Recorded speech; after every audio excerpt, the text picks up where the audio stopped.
Good afternoon, everybody. Now, I do promise I have not forgotten that I've still to get to the second part of the Stephen Avery appeal, but the news coming out of Baltimore the last few weeks has been such that the comparisons with Adnan Syed, Stephen Brendan, they are uh, too many coincidences to sort of not acknowledge and look at. And I must admit, even before MAM came out, I was aware, I'd been told about the podcast Serial, and have since obviously watched the documentary called The Case Against Adnan Syed.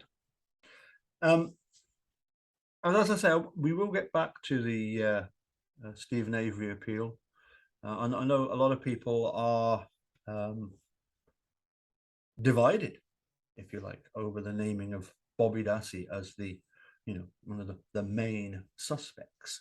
For me, he's always been a main suspect. It's just a case of his level of involvement in Teresa's disappearance. But one of the things I often think about is making a murder. Could it happen here in the UK? Well, bizarrely, yes, it could. We know for a fact that Luke Mitchell clearly did not receive a fair trial. It was trial by media. He was made out to be a Damien Eccles type character, and even Damien Eccles is now free. However, most likely not. It's most likely that no, Stephen and Brendan would not have been been incarcerated if they were here in the UK. One only has to consider the shenanigans of the Manitowoc County Sheriff's Department. Here in the UK, there is no way that the police from Manitowoc would have been allowed into Stephen Avery's bedroom 7 times to look for a key, and then say, "Ha, we found it." That just beggars belief. And even for a lot of American police, that is still a huge source of embarrassment. But anyway, no, the big problem for Steve was the fact that the 95 phone call that Colburn received, they sat on. The Sheriff's Department sat on that for 8 years. And it was so bad that, of course, when we Griesbach and Mark Roher went to Peg Leixelager, to tell her all about this disaster of Stephen Avery having done 18 years for something he didn't do. Even they knew, despite the fact that in Making a Murderer, Michael Griesbach does a good job of telling us how bad Dennis Vogel is, conveniently forgets to take the information to Peg that, yeah, the Sheriff's Department knew they'd got the wrong guy 8 years previously and just sat on it. So this for me is the really big problem in all of this, that Griesbach and Roher did not take that information with them to Peg. Peg simply then washed her hands of it and said, nothing, nobody really to blame, just a bit of communications problems. No. Steve, through his lawyers, were having none of this, Glyn and Kelly. They were right on the edge of getting not just the 450,000 from Mark Gundrum. Mark was still waiting on that money from you, thanks. And obviously 36 million from the Sheriff's Department and the attorney's office, district attorney office, and Dennis Vogel. Having watched Making a Murder, it's so obvious. The fact that Teresa, they had to find somebody who they could pin a murder on. And so Teresa Holbach was the unfortunate victim. It's so obvious, though, that it was an order came through from the Sheriff's Department. We know that the Sheriff's Department even have their own assassination unit, because Kenneth Peterson tells us this, saying it would be easier to kill Steve than it would be to frame him. So really, what should have happened is that after making a murderer, with all the outcry, and certainly here in the UK, we've got some great investigative journalists. There's also some great investigative journalists over there in America. Sadly, hardly any in Wisconsin, but there used to be one, John Farrak, but now he's in Illinois. And unfortunately, sometimes investigative journalists are not valued as highly as they should be. I heard recently that Radley Belko is going to be shortly finished with the Washington Post and doing his own thing. When he posted that on Facebook, John Farrak was one of many who said, you know, that's a real shame. You are one of the best journalists in the whole of America. But anyway, we'll find out a little bit more about what Radley and John have been up to. Well, I know one of the things that John has been up to, and that was to do an article. We'll look at that. Look at the article regarding Andy Colburn threatening to sue Dean Strang, Jerry Bunting, and John Farrak for his writing his book. Couldn't get a lawyer. That was a shame, wasn't it, eh? Andy couldn't get a lawyer to back you on that one. I wonder why. Anyway, looking at this whole case, you know, what should have happened for me is quite simply the outcry of making a murder should have resulted immediately in the Manitowoc County Sheriff's Department saying, hold on a sec, we need to look at this. And then just finding out who it was that ordered the assassination of Teresa and simply hand them over. Of course, that ain't going to happen, at least not in the foreseeable future. There's still people there involved hanging on. But when we look at the recent developments in the Adnan Syed case, then the words of Steve Drizzen still rung true, that these wrongful convictions, they take time. And it often takes time because we need a change of people, the personnel involved in these cases. As I say, the Adnan Syed case, many parallels. Could this be how Stephen Avery's case will eventually, and Stephen and Brendan's case eventually transpire? Let's have a look at a couple of articles. In fact, let me just do this first of all. Not that one there, yes. Okay, let's have a look at that. Let's do this. I have got them all ready, but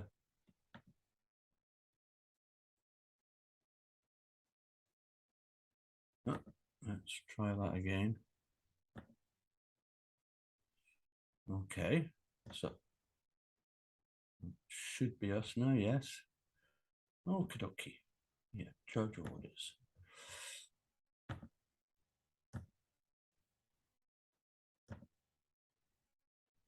There we go.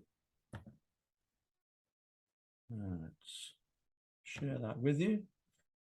Excellent. So this is going back 7 months. March 18th, nearly. Judge orders new DNA analysis in serial Adnan Syed murder case. New DNA evidence has been requested in the case of Adnan Syed, a man from Maryland, currently serving a life sentence for the murder of ex-girlfriend Haemin Lee. The tests ordered for by a judge will utilize DNA technology unavailable at the time of Syed's first trials. The murder as presented at the time of Syed's conviction is said to have involved a struggle in a car. The motion for new forensic investigations centers around this, as Syed's attorney has expressed that the killer would have needed to be very close to the victim, and so a detectable degree of DNA transfer is to be expected. Exactly the same as Kathleen Zellner's argument that if you've got Stephen Avery's blood in the front of the RAV4 and Teresa's in the back, it doesn't make sense. There should be a mix. Miss Lee's clothing, shoes, and certain other evidence recovered from the scene have not been subject to DNA testing, the motion said. Syed seeks to use the most advanced DNA testing methodologies that are currently available to analyze the biological evidence collected from the scene in an effort to exculpate him. Baltimore police have 15 days to collect the necessary material and deliver it to the forensic analytical crime lab in Hayward, California. Thank God it's not Sherlock or Hain for testing. These will then go through CODIS, the FBI's criminal justice DNA database, reports the Philadelphia Inquirer. Now, this next statement is very, very interesting. This is the state attorney's office. And this is really how justice should work. Mr. Syed's defense counsel approached our sentencing review unit regarding Mr. Syed's case after the Juvenile Restoration Act passed in April 21, which allows persons convicted of crimes as juveniles to request a modification of sentence after they have served at least 20 years in prison. In the process of reviewing this case for a possible resentencing, it became clear that additional forensic testing, which was not available at the time of the original investigation and trial in this case, would be an appropriate avenue to pursue. As this is now a pending investigation, our office will comment no further. This is State Attorney Marilyn Mosby. And one has to congratulate this Marilyn Mosby, not only for the fact that they were looking at the case as being a possible resentencing based on the assumption that Adnan is guilty, but then to actually look at the case in detail and say, hold on a sec, this could actually be a wrongful conviction. As I say, like Steve said, it takes a change of people, new, fresh people to come along, realize the heinousness of what's gone on before. While the exact test will be decided by the crime lab, Syed's attorney, Erica Suter, has requested touch DNA analysis, so named as it only requires a person to have touched an object to be detected via skin cells or bodily fluids. Now, bodily fluids, chemicals, that does not include sweat, by the way, okay? Suter has also asked investigators to establish if a DNA profile can be identified and matched to a person. Forensic analysis of fingernails, clippings, blood, and a condom was carried out at the time of the murder, but while none had detectable traces of Syed, it wasn't considered to be exculpatory evidence. Adnan Syed has been the subject of much debate following the hugely popular podcast series Serial, which saw journalist Sarah Koenig investigate proceedings leading up to and following the murder of Min Lee. Syed first came under police scrutiny as he had previously dated Min Lee, whose body was found in Leakin Park, Baltimore on February 9th, 1999. An anonymous call was made to Detective Darrell Massey. Wow, Darrell Massey, what a cop he is, He only needs 51%. The bar is very low when he's concerned to make an arrest. So it's up to the DA, the prosecutor, to make up the other 49%. Wow. An anonymous call was made to Darrell, Mr. Lobar, on February 12th, saying that Syed should be under investigation. He was later arrested on February 28th. Syed was found guilty following a 6-week trial in 2000, following a short mistrial in 1999. Multiple attempts at a retrial were made following Koenig's podcast, which were downloaded more than 300 million times. None were successful in making it to court. Went all the way up to the Supreme Court.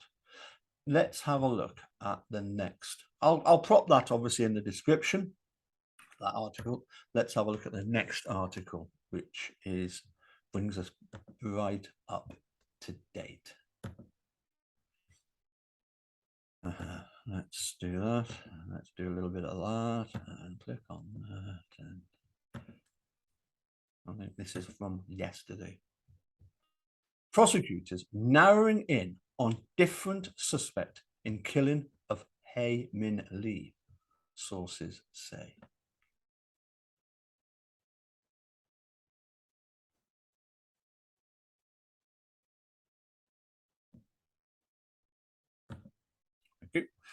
Baltimore. Prosecutors are narrowing in on a different suspect in the 1999 murder of Hae Min Lee, according to multiple sources. The 18-year-old high school student went missing in January 1999. Her body was found weeks later, buried in Baltimore's Leakin Park. the case became internationally famous due to the popular podcast Serial, which put a spotlight on Adnan's case. Syed had been convicted for the murder of Lee, but always maintained his innocence. He was released from prison less than 2 weeks ago after spending 23 years behind bars when a judge overturned his conviction. The decision to overturn the conviction came after the Baltimore City State's Attorney's Office argued that Syed didn't get a fair trial. That is exactly what Stephen Avery and Brendan Dassey need. A judge agreed to gave prosecutors 30 days to decide if they were going to retry his case. If that DNA comes back inconclusive, I will certify that he's innocent.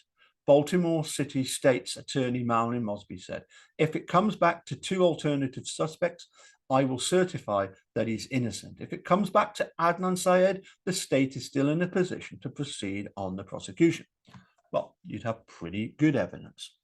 A motion filed by Mosby's office said 2 alternative suspects are being developed.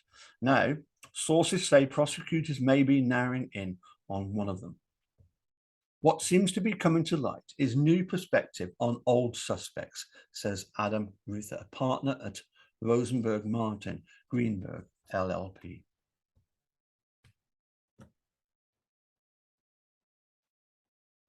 This new perspective. Yes, I suppose some of us, the cynical ones, will say, well, even DNA evidence can be planted, as we've obviously seen in Steve's case, just the switching of swabs. But it's the fact that if it comes back as alternative suspects, which is what we've now got, that's really the big thing from here, isn't it? You know,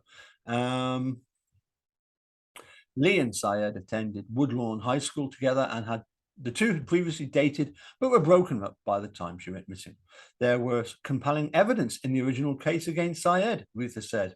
No, there's a reason he was convicted originally. No, I'm sorry. No, when you see actually what happened in that case, you know, Darrell Massey's investigation, no. Lee's family attorney said they plan to appeal the judge's decision to reverse Syed's murder conviction.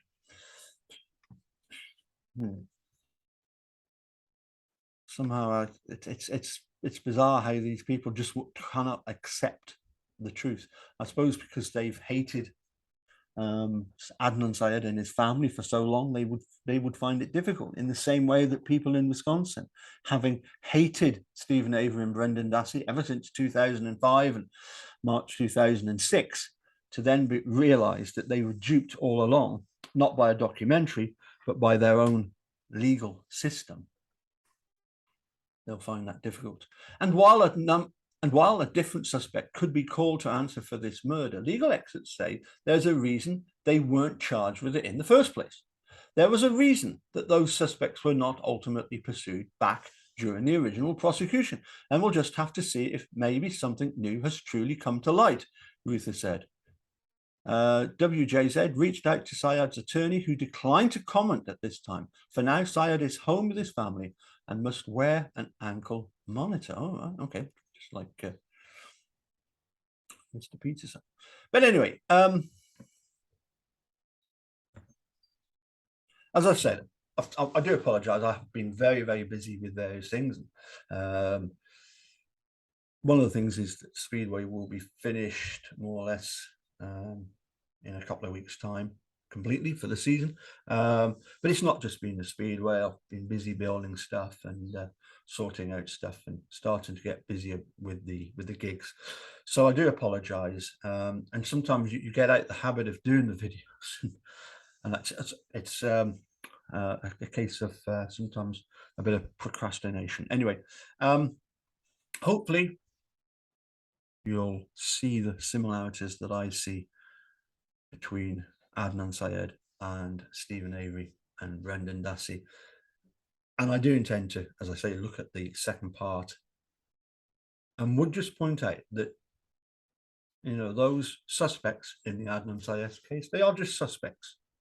In the same way, Bobby is Bobby and Scott Taddick, Ryan Hilligus, Scott Blonell, they are merely suspects, with, obviously, in the case of Bobby, some pretty powerful motive and some pretty powerful evidence about him pushing the RAV4, but not just he, others involved. But I'm sure that from Kathleen Zellner's point of view, as I say, she can't simply say to Judge Angela Sutkovich, watch Making a Murderer, it'll be obvious to you, just get the Manitowoc Sheriff's Department to do an investigation, hand over the ones responsible for the ordering of Teresa's executed. You know, that's really what should happen. But it's not happening. It doesn't happen until years later, when you get the likes of this Marilyn Mosby, who, as the attorney in this case, the state attorney, looks at the case and says, hold on a sec. There's just so much wonkiness with this case that we need to look at it again. We need to order new DNA testing. We need to release Adnan Syed. We need to find this alternative suspect. We need to, find out who the actual perpetrator is. It's certainly, unfortunately, in America, it won't be the first time that a murderer has been free for, in this case, 23 years. And who knows what else they've done. Now, as I say, I will get back to the second part of reading through Kathleen Zellner's motion. But I just wanted to point out, some people are a bit upset that it's pinpointed on Bobby. That's part of the legal process. Yeah, that's, as I say, Kathleen Zellner is not accusing Bobby Dassey of having murdered Teresa Halbach. She's very careful not to say, he is our number one suspect. He is the one that did the business. Could he have done? Yeah. Could it have been his stepfather? Well, you only have to listen to the phone call between Steve and Scott and Bob to realize where Steve's thoughts are. Anyway, and certainly in the case of Bobby, just far too much involvement in the perjury, lying in court. Now we've got him pushing the RAV4. Why is he pushing the RAV4? Doesn't look good, does it? But anyway, this is unfortunately what Kathleen Zellner is having to deal with. As I say, the cops aren't going to just watch Making a Murder and say, do you know what? There's something terrible about this case. We're going to have to fix it. No, that unfortunately is not going to happen. Anyway, I am going to take these dogs for a walk because they are looking at me in a bit of a sort of, come on, Dad, take us out look. We'll see you all soon. Take care. Bye for now.